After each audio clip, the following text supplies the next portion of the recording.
بەڕێزان نەم کاتتان باش من سۆران ئیبراهیم خەیاتم ڕوانگەتان پێشەکەم. لەم بەرنامەیەماندا باس لە پێگەی ئافرەتان دەکەین لە کۆمەڵگەی کوردەواری. ئێمە دەپرسین ئایا مافەکانیان فراهم کراون و ئایا ئەو ڕێگریانە چین لە بەدەستهێنانی مافەکانیان. بۆ ئەم تەوەرە میوانداری بەڕێزان مەهاباد قەرەداغی سەرنووسەری گۆڤاری شیکار، هەروەها دکتۆر ڤیان سلێمان سکرتێری ئافرەتانی کوردستان، مامۆستا سەید ئەحمەد سوتاربێش، کاکژی لەمۆ عەبدولقادر معروف بەڕێوەبەری بەڕێوەبەراتی تونند و تیژی دژی ئافرەتان بەشی هەولێر، هەروەها هونەرمەند فرمێسک مستەفا لە سلێمانی لەگەڵمانایە. بە خێراتنی هەمووتانەکەین. سەرەتا ئەمەوێ لە مەهاباد خانەوە دەستکەین بە بەرنامەکەمان. مەهاباد خان، بەڕای تۆ لە ڕوانگەی تۆ ئەو جۆری تونند و تیژی بەرامبەر ئافرەتان چین؟ ئایا تەنها کوشتن یاخود لێدان ئەمە تەنها ئەمەیە توندی تیژی بەرامبەر ئافرەتان یا جۆری تری هەیە؟ سەرتا سپاس بۆ ئەوەی بەرنامەیەکتان تەرخان کردووە بۆ ئەم بابەتە. من هیواداریشم کە باسێکی تایبەت کە دەکرێت لە بارەی مافەکانی ئافرەتانەوە تەنها مەسەلەی تونند و تیژی نەوروژێرێت، چونکە ئەو مەسەلەیە پانتایی زۆری هەیە لە هەموو ڕوانگەکانەوە لە هەموو جۆرەکانەوە. ئێمە یەکێک لە هەڵەکانی میدیای کوردی ئەوەیە کە باس لە مەسەلەی ئافرەت دەکات، تەنها باسی تونند و تیژی دەێنێتە کایەوە و تونند و تیژی بەرامبەر بە ئافرەتان باسەکانی تر هەموو فرامۆشەکات. ڕاستە تونند و تیژیەک هەیە لە کۆمەڵگەی کوردستانە و لە کۆمەڵگەکانی ڕۆژهەڵاتی ناوەڕاست و لە کۆمەڵگەکانی دیکەی دنیا، چونکە تونند و تیژی شتێک نییە تایبەتمەند بە کۆمەڵگەی ئێمەوە یا کۆمەڵگەکانی ڕۆژهەڵاتی ناوەڕاست. تونند و تیژی بەرامبەر بە ئافرەتان یا تونند و تیژی بە شێوە گشتیەکەی لە هەموو کۆمەڵگەکانی دنیادا هەیە، بەڵام جۆرەکانی جیاوازە. لە ئێمە زۆر ئەو ڕێژەیە یاخود کەمە؟ ئێمە تونند و تیژی تۆ وا بازەکەی من واتێ ئەگەم کە تونند و تیژی ڕێژێکی کەم هەیە لە لای ئێمە. زانی مەسەلە ئەوە نییە کە وا ئەڵێین ئەمە لە سەرچاوەی میدیاکانی جیهانەوە کە باسی تونند و تیژی ئەکرێت لە هەموو کۆمەڵگەکانی دنیادا تونند و تیژی هەیە. ئەمە پاساو نییە بۆ ئەوەی ئێمە بڵێن ڕێژەیەکی کەمتر لە کۆمەڵگەی ئێمەدا تونند و تیژی هەیە. لە کۆمەڵگەی ئێمەشدا لە ساڵ بە ساڵ ڕێژەکەی گۆڕاوە، هەندێک جار زیادی کردووە، هەندێک جار کەمی کردووە. پەیوەندی هەیە ئێمە لە بارودۆخ بۆ نمونە لە بارودۆخێکی ئابووری دژوارە دەتوانین بەڵگە بهێنینەوە بەوەی کە لە ناو خێزاندا تونند و تیژی زیاتر دەکا و لە ناو کۆمەڵگەدا بە هەمان شێوە جۆرەکانی ئەگۆڕێ، لە کاتێکەوە بۆ کاتێکی تر دەگۆڕێ. لە کاتێکا کە با بڵێن بارودۆخی گەشە سندوی ئابووری کۆمەڵگەیەک تونند و تیژیەکان جۆرەکانی ئەگۆڕێوە لەوەی کە قەیرانی ئابووری هەیە یا قەیرانی دارایی لە وڵاتێکە هەیە. ئەوە باشە ئەو مافانەی کە ئافرەتان ئەیانێ فەراهەمیکەن چین ئەو مافانە؟ کاتێ خەبات بۆ یەکسانی دەکرێت، مەبەست ئەوەیە لە ڕووی کللتوریەوە، لە ڕووی ئابووریەوە، لە ڕووی سیاسیەوە، لە هەموو ڕووەکانەوە پێویستە یەکسانی بێتەکایەوە. ئەمە لە هەندێک کۆمەڵگا بە خەباتێکی دوور درێژ کە 200 ساڵی تێپەڕاندووە گەیشتووەتە نزیک ئەو یەکسانیە، گەیشتووەتە نزیک ئەو 50 بە 50. زۆر باش. ئەم ساڵ بۆ 8 مارس یەکێک لە دروست مەسەرەکیەکانی نەتەوە یەکگرتوەکان بۆ دەوترێ کە پێویستە جیهان بێتە کۆمەڵگەیەکی یەکسان 50 بە 50 تا 2030. یعنی هەنگاو بنرێ بۆ یەکسانی بۆ ئەوەی لە 2030 ئەو یەکسانیە بە شێوەیەکی گشتی یەکسانی جەندەری بێتەکایەوە لە هەموو بۆ. زۆر باشە، دەگەڕێم وڵات مەهاباد خان. دکتۆرە ڤیان، لە ڕوانگەی تۆوە ئەو یەکسانیە لە بینی جەندەرەکانە لە لای ئێمە تا چ ئاستێکە؟ ئەوەی کە تەنها باسی تونند و تیژی نەکەین بەرامبەر ئافرەتان، ئەو مافی یەکسان بوون لە جەندەر لە لای ئێمە لە چ ئاستێکایە؟ بێگومان باسکردنی تونند و تیژی من هاوڕای مەهاباد خانم تەنها کێشەی ئافرەت لە تونند و تیژیدا نییە و خەباتی ئافرەتانیش بە حەقیقەت خەبات لە ناو کۆمەڵگادا دەبێت خەبات بۆ یەکسانی بێ. نەک ئەم یەکسانیەیە کە دەیتەوە باسی تحلیلی یەکسانی دەکەیتەوە دەیبینی کە یەکسانیەکە لە نێوان هەردوو ڕەگەزەکە دەبێت کە ئافرەت و پیاوە لە ئەگەر بین مقارنەیەکی ئێستای هەرێمی کوردستان لەگەڵ ساڵانی پێشووتر بکەین بەڵێ پێشکەوتنێک بەرچاوە و لە زۆر ڕوغانگەیەوە ئافرەت توانیوێتی پێگەیەکی باشتر شیاوتر بەدەست بێنێت باشە بەڕای تۆ ئەو مافانە ئێستا باشتر لە چەند ساڵێ لەمەوە پێش بەڵێ بێگومان ئێستا باشترن بەڵام ئایا ئەو خەباتی یەکسانیە تا چه ئاستێک توانیوێتی کە ئافرەت بەشداری پرۆسەی گەشە پێدانی وڵاتەکەی بێ لە هەموو بوارەکاندا کاریگەری هەبێ و تێڕوانینی کۆمەلگا بۆی لەسەر ئەساسی مرۆڤ بووم بێت نەک ئافرەت چونکە لە خەباتی یەکسانی خەبات بۆ مرۆڤ دەکرێت یەکسانی لە نێوان مرۆڤەکان نەک یەکسانی لە نێوان ئافرەت و پیاو و تۆ ئەم دووە لە یەکتر جیاکەیتەوە یعنی کۆمەلگا ئەبێت تێبگا کە ئافرەتیش مرۆڤە مرۆڤی مێە بێگومان مرۆڤی نێرمان هەیە مرۆڤی مێمان هەیە ئەمە دەبێت لێرە ئێمە بەو شێوازەیە سەیری ئافرەت بکەین و لە خەباتی یەکسانیشدا ئەمە بیرۆکەی ئێمە بێ و لەسەر ئەو ئەساسەیە خەباتی خۆمان بکەین و لێرەدا پرسی ئافرەت تەنها ئەوەی کە کێشەکە دروست کردووە پرسی ئافرەت تەنها کراوەتەوە جزئێک بۆ خودی ئافرەت یعنی تەنها لایەنی ئافرەتەکە تێدا بەشدارە کە لە حەقیقەتە پرسی ئافرەت دەبێت پرسی کۆمەلگا و تەواو توێژ و چینەکانی کۆمەلگا و بەدەستەڵاتیشەوە بێت ئەوە لێرەدا نەکراوە تا ئێستا زۆر باشە ئەمێ لە مامۆستا سەید ئەحمەد پرسم مامۆستا سەید ئەحمەد لە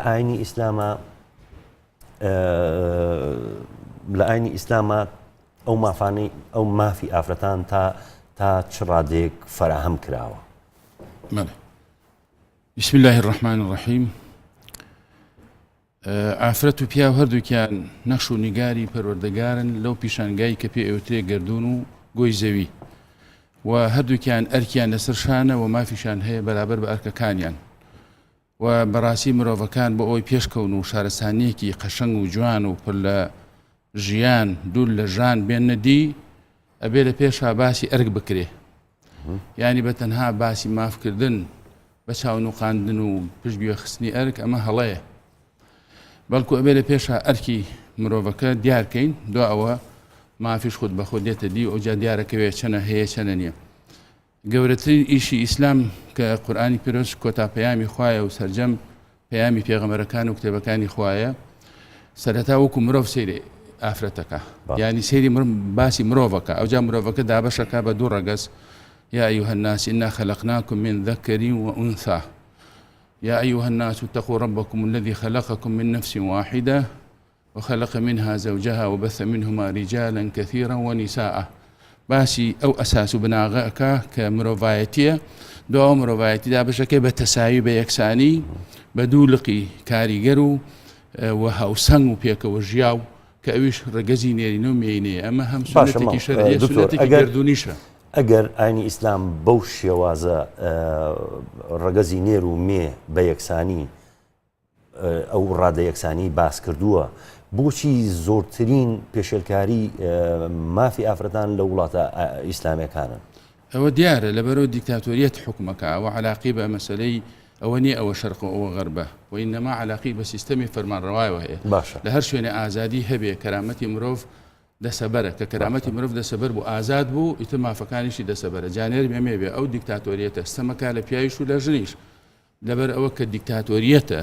مافی مرۆڤ زەوتەکە یەکێ لەوانە ئازادیەتی یەکێ لەوانە مافێتی یەکێ لەوانە دەربڕینیەتی یەکێ لەوانە مافە گشتی باشە هەندێک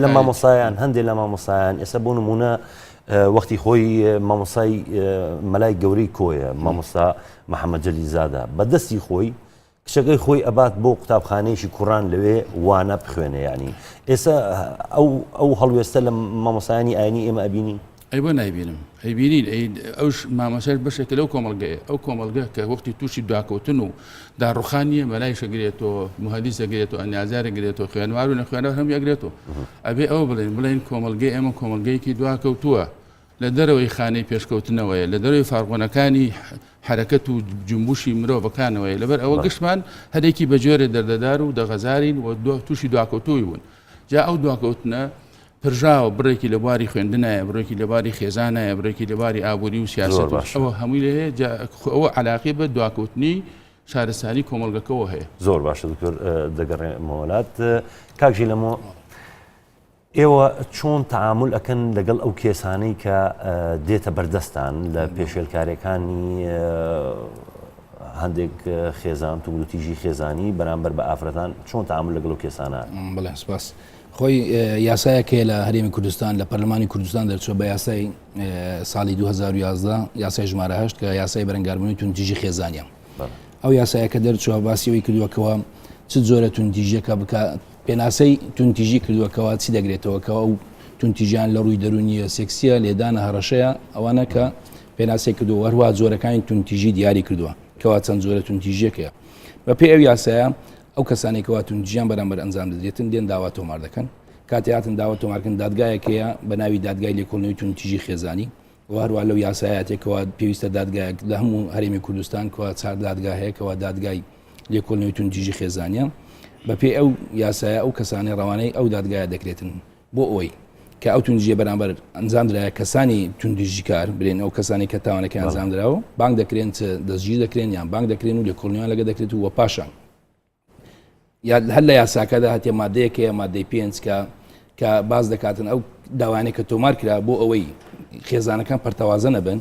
کە لە مادەی 5 داهاتووە کەەوە لێژنیەکەیە بە ناوی لێژنی ئاشتەوایی کە یەک دێت لە پسپۆران و شارەزایان باشە ئەو یاسایانە وەک خۆی جێبەجێ ئەکرێ بەڵێ جێبەجێ دەکرێت هیچ ڕێگریەک نییە هیچ ڕێگری وەکو ڕێگری هەموو کەسێک کە کێشەیەوی ئازادە کە بێ داوای خۆی تۆمارکە و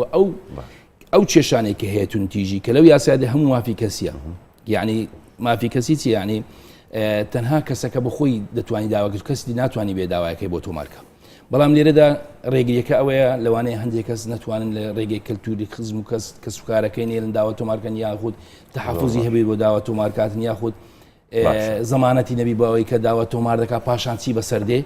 ئەوانەیە دەتوانین ڕێگریەکەیە زۆر باشە ئەمە لە فرمێسخان پرسم لە سلێمانی فرمێسخان ئایا ئەو هەندێک یاسای زۆر ڕێکوپێک هەن کە داکۆشی لە مافی ئافرەتانەکە ئایا ئەو یاسایانە وەک خۆی جێبەجێ ئەکرێ ئەگەر جێبەجێ ئەکرێ ئەبێ کوردستانی ئەمەش وەکو ئەوروپا بێ ڕای تۆ چییە دەربارەی ئەو مۆزوع؟ سڵاوتان لێبێ لە سلێمانی خۆشەویستەوە بەڕاستی ئێستا کە باسی مافەکرێت و باسی یەکسانیە کرێ و باسی حقوق و واجباتی مرۆڤەکرێ لە ناو کۆمەڵگەیە و ئێمە ئێستا کێشەکەمان بە تایبەتی برینەکە و زامەکەمان لە کۆمەڵگەی کوردیایە و بۆی دەستخینە سەر ئەو زامە ئەبێت زۆر باسی کۆمەڵگەی کوردی بکەین لەوانە چڕیکەینەوە ئەو یاسا و ڕاستە یاسا و ماف هەیە بەڵام هەتا ئێستا دەستەبەر نەکراوە ئەوش لەبەرەوە دەستەبەر نەکراوە لەبەرەوەی کەوا ژنی کورد بە تەنیایە تاکباڵە و بە تەنیا خۆیەتی کە هەوڵەیە و کە خەباتەکە و کەوێ ئیسپات وجود بکە بەڵام بەرامبەری هەمیشە خەباتێکی تر هەیە کە ئێوێ پاشەکشێ بەو هەنگاوانە بکرێ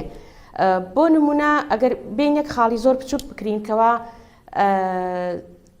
زۆر هاندەرە بۆ ئەوەی کە ژن پاشەکشە بکات لە هەوڵ و خەباتی خۆی ئەویش دەستگای سوسیال میدیایە فرمێسخان مەبەست لە بەرامبەرەکەی بەرامبەر هەموو پیاوانە یاخود چێ مەبەست بە دیاریکراوی؟ نەخێر هەموو پیاوان نییە بەڵام من ناتوانم هەموو پیاوێک تاوانبار کەم بەرامبەر بەمە بەڵام لە خاڵێکە هەمویان بێکەوە بۆ من بە بۆچوونی تاکە کەسی خۆم هەموو ئەو پیاوانی کەوا لە ڕێی نووسینەکانیانە لە ڕێی دادوەریانە لە ڕێی ئەو کارانی کە ئیکەن بۆ ئەوەی کەوا یاسایەکی نوێ بۆ خەباتی کۆمەڵگەیەکی نوێ بێنە ئاراوە ئەوانە کە لە کاتێکە لە بڵێن کە شتێکی نەخوازرا و ڕوئەیە بەڕاستی من پێش ژنەکان ئەبی داوا لەوانەکەم یعنی ئەوان وجودیان لەکوێ لەسەر شەقام مەسەڵەن بۆ نمونە کە ئێمە لە کاتێکا کە ژنان بڕژێنە سەر شەقامەوە ئەو پیاوانە خۆیان لەکوێن بۆچی ئێمە ئەبێ دائیمەن ژن بێ ئەی بۆ ئەوان خۆیان نایەن هەڵوێستەیەک وەرگرن بۆ نایەن ئەوان ناڕەزایی دەربڕن بڵێن ئێمە وەکو پیاو بەرامبەر بۆ قەزیەیە ئەگەر ژنیش ئێستەنێت بەڵام ئێمە دەنگی خۆمان ئەەکەین پێویستمان لە کۆمەڵگەی کوردیە هەندێک جار ئافرەتان خۆیان هۆکاری ئەوە نین کە بچەوسێنرێنەوە یاخود مافەکانیان زەوت کرێ ئێستا ئەمە دوو بابەتی زۆر دوو بابەتی بڵێن دراوێکن لە دووڕی جیاوازە بەڵام ئەوە بابەتێکە پەیوەندی بە خودی ژنەوە هەیە ئەوەش ئەگەر بگەڕێتەوە سەر ئەو لایەنانەی کە بۆچی ئایا ژن خۆی یەکێکە لەو کەسانی کە خودی خۆی یاخود خۆی ئەچەوسێنێتەوە ڕێگە بە خۆی ئەیە من ئەوەش ئەگەڕێنەوە بەشێکی بەسەر ئەوەی کەوا ئەو کۆمەڵگەیە کەوا وای لێ کردووە تووشی تۆقین و ترسێکی کردووە کە هەمیشە سێبەری پیاو باڵادەستە لە ناو خودی ژن لە ناو خۆیە لە کاتێکا کە ببینێ هاوکارێکی هەیە لە کاتێکا ببینێ هاوکارێکی هەیە کەوا بە چاوێکی یەکسان و مافەکانی ئەویش ئەپارێزێ وکو مافی خۆی ئەپارێزێ لەو کاتە ئەو ژنا لەو ترسەی خۆی و لەو باڵادەستیەتە دەرەوە ئەبێتەوە بە خودی تاکە کەسی خۆی زۆر سپاس فرمێسخان دەگەڕێمە وڵات ئەمە لە مەهاباد خان پرسن مەهاباد خان هەندێک هەیە ئەڵێ ماف ئەسێندرێت نادرێت یعنی ئەو هەمان ئەو پرسیارە لە تۆ بکەمەوە ئایا ئافرەتان بەشێک نین لەو وەزعی کە خۆیان تیایان بۆ نمونە حەبسەخانێکی نەقیب دروست نەبووە عادیلەخانێک دروست نەبووە مەستوری ئەردەڵان دروست نەبووە یعنی بۆ ئێستا وایە بۆ ڕەوشی ئافرەتان وایە ئێستا لە ڕاستیە سەدان حەبسەخانی نەقیب لە کوردستاندا هەیە سەدان مەستوری کوردستانی و ئەو نووسەرە جیهانیە بەناوبانگانەی کە کامیان ئەڵێ لە شێوەی ئەوان و دەتوانم بڵێم باشتر لە کوردستانیش هەیە بەڵام ئەو عەقڵیەتە پیاو سالاریە زاڵەی کە لە کلتوری ئێمەدا لەم ساڵانەی دواییدا بەتایبەتی کە وردە وردە ڕەگدا دەکوتێ و ئەوەی کە بە شێوەیەک لە شێوەکان هەر ئافرەتێکی چالاک هەر ئافرەتێکی تێکۆشەر هەر ئەو ژنانەی کە لە مەیدانە خەباتەکەن بۆ یەکسانی بە شێوەیەک لە شێوەکان هەوڵی سەرکوتکردنیان دەدرێ هەوڵی بێدەنگکردنیان دەدرێ هەوڵی ئەوەی داپۆشینی خەباتەکەیان داپۆشینی بەرهەمەکانیان نەکرێ ئەوەیە یعنی خودی ئەو پرسیارەی جەنابەت ئێستا لە پەرلەمان تەماشاکەی ئەگەر مقارنێکی بە وڵاتانی دەرودراوسێ ڕێژەیەکی بەرچاو پەرلەمانتاری ئافرەتمان هەیە لە پۆستەکانە ئەوانە یعنی ئەوانە بەس دیکۆرن یاخود بۆچی ڕنگدانەوەیشی نەبووە یاخود پرسیارێکی تر مەسەلەی کۆتاکان کە لە پەرلەماندایانێن یعنی بۆ ئافرەتان خۆیان دەنگنیان بۆ ئافرەتانە یعنی بینی زۆربەی ئافرەتان دەنگێن بە پیاوێک نوێنەریان بێ لە پەرلەمان بۆ دەنگیان بە ئافرەتەکان بۆ ئەمان کۆتایان بۆ داناوەکو خێرێ بە ئافرەتانی بکەن بچنە ناو پەرلەمان ئەزانین مەسەلەی کۆتا شتێک نییە کوردستان داهێنابێ ئەمە زۆر لە سیستەمی وڵاتانی جیهانیشدا ئەمە پەیڕەوی کراوە لە کاتێکە ئێمە گەشەی کللتوری کۆمەڵگەکەمان لەو ئاستەیان نییە هێشتا بڕوا بە توانایی یا بڕوا بە تێکۆشانی ئافرەتان کرابێ بە شێوەیەکی گشتی بۆ ئەوەی بتوانن یعنی ئێمە بۆ نمونە لە سەرکردایەتی حیزبەکانە ئافرەتێک بەو شێوازە دەرنەکەوتووە وەکو سەرکردەیەکی پیاوە دەرەکەوێت بۆ چونکە ئەو دەرفەتانەی بۆ ئەو سەرکردە پیاوە فەرەهام بووە بۆ ئەو سەرکردە ژنە فەرەهام نەبووە یاخۆ تێکۆشانی کۆمەڵگاکەیە کە نایەڵێ ئافرەتی بێوە سەرکردە ئەو کللتورەی کە زاڵە ئەو سیستەمە سیاسیە کە هەوڵی داوە ئەو کللتورە زاڵە بە شێوەیەک بهێڵێتەوە ئەوەی کە ژنان لە کوردستانە لە دوای 91ەوە لە دوای ڕاپەڕینەوە خەباتیان بۆی کردووە جێگەی خۆی گرتووە بەڵام هێشتا ئەو هەنگاوانە تا ئەم کاتەش بڵێم ئەنجامیان هەبووە دەستکەوتیان هەبووە خودی ئەوەی کە تۆ ئەڵەی کە لە کوردستانە لە هەندێک وڵاتی ئەوروپا زیاتر ڕێژەی ژنمان هەیە لە پەرلەمانە بەڵام لە ناو حکوومەتە کەمترمان هەیە بەڵام لە ناو ڕۆژنامە وانە ئەم ساڵانەی دوایە ڕێژەی ژنزیایی کردووە بڕۆ تەماشای ئەو هەموو تابلۆی بکە ئەو هەموو دکتۆرە ئافرەتانە ئەو هەموو ئەندازیارە ئافرەتانەیە ئەمە مانای ئەوەیە لە ڕووی کللتوریشەوە ئێمە گەشەمان کردووە لە ڕووی ئابوووریەوە بەڵام هێشتا ئەم هەنگاوانە سەرەتایین زۆری ماوە بگەین بەوەی کە ئێمە ناوی دەنێن یەکسانی وە خەباتی بۆ دەکەین خودی ئەوەی کە لە ناو سیاسەتدا ڕۆڵ ژنان هاتوونەتە ناو سیاسەتەوە ڕێژەکەی یەکجار زۆرە بەڵام ئەو دەرفەتە نەدراون من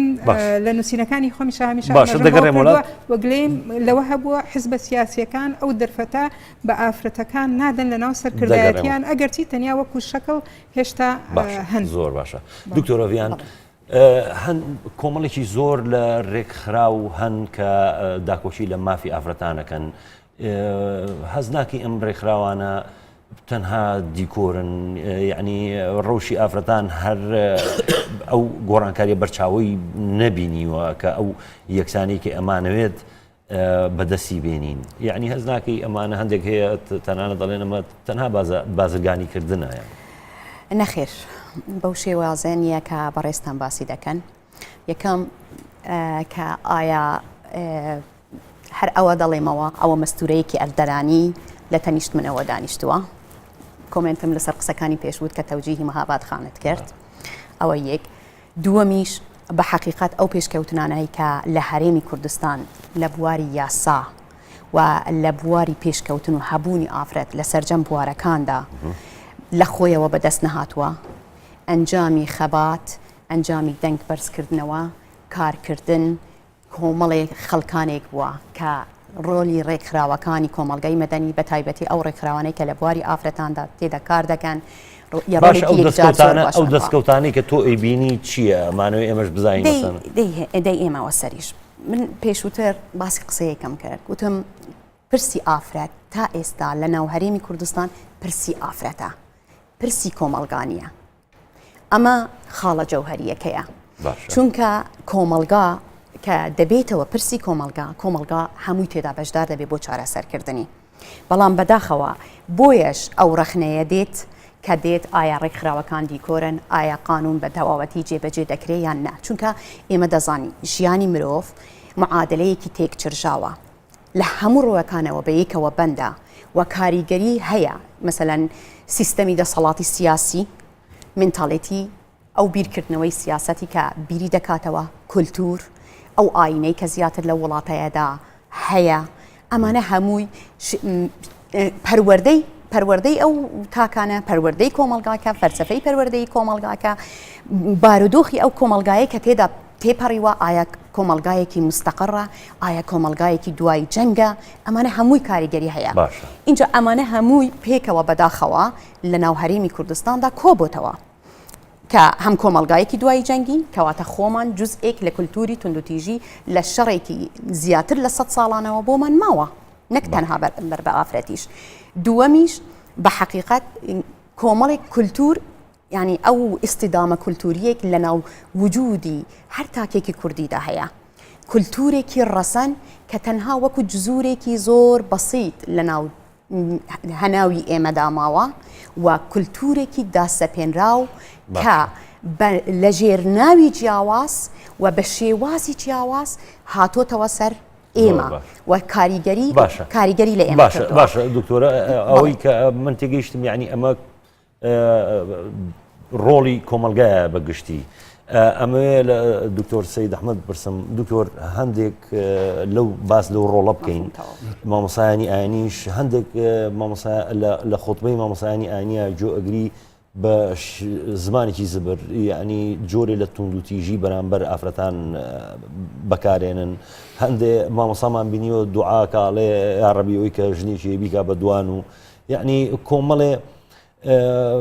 مامۆسایتر هەیە یاخود بانخوازەیە کە ئەڵێ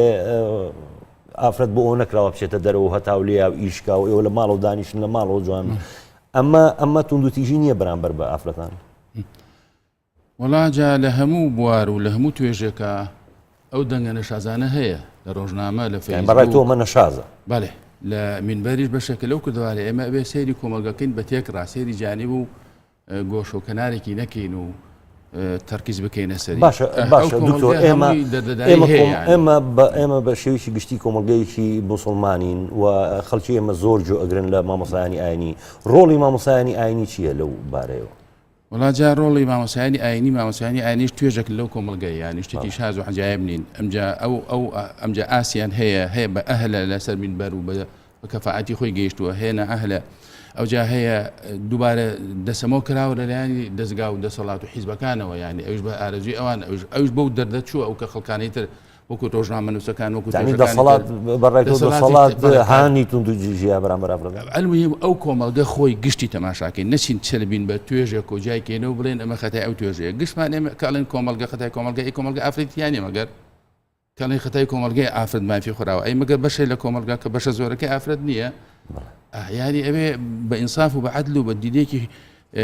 واقعیانە سێری واقعەکە بکەین ئێمە کۆمەلگەیەکی متەخەلیفین ئەو گومانیتیان نیە پیاومان ژنمان گچکەمان گەورەمان دەسەڵاتمان هەر کەسە بە حەجم و قەبارەی خۆی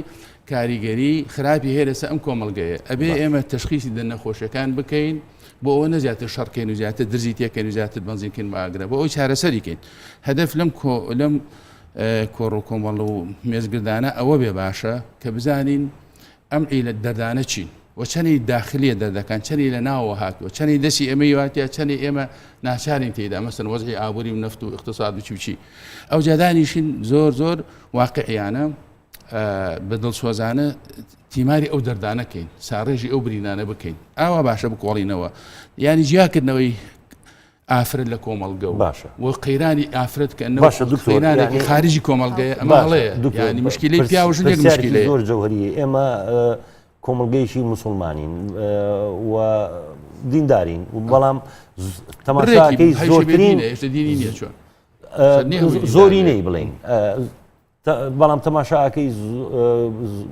ڕێژێکی بەرچاو توندوتیژی هەیە بەرامبەر ئافرەتان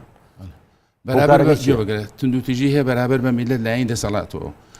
لە لایەن حیزبەکانەوە حیزبەکان دژی یەک ئەو حیزبە بەقوتە ئەویتر مە لەشکێنم پەنجەیە وەشکێنێ بچە کتێبەکانی ڕئیس حیزبەکانی خوێنەوە ئەزانیشیان بەیە کردو کەوابێت توندوتیژی علاقی بە نێرومیەوە نییە بەڕاستی وإنما توندوتیژی دەرد و نەخۆشیە کە لەم کۆمەلگە ئێمە هەیە بڕێکی بۆ ماوەی قابل و هابیلە بڕێکیشی کەلتورە بڕێکیشی خراپ خوێندنەوەی دین و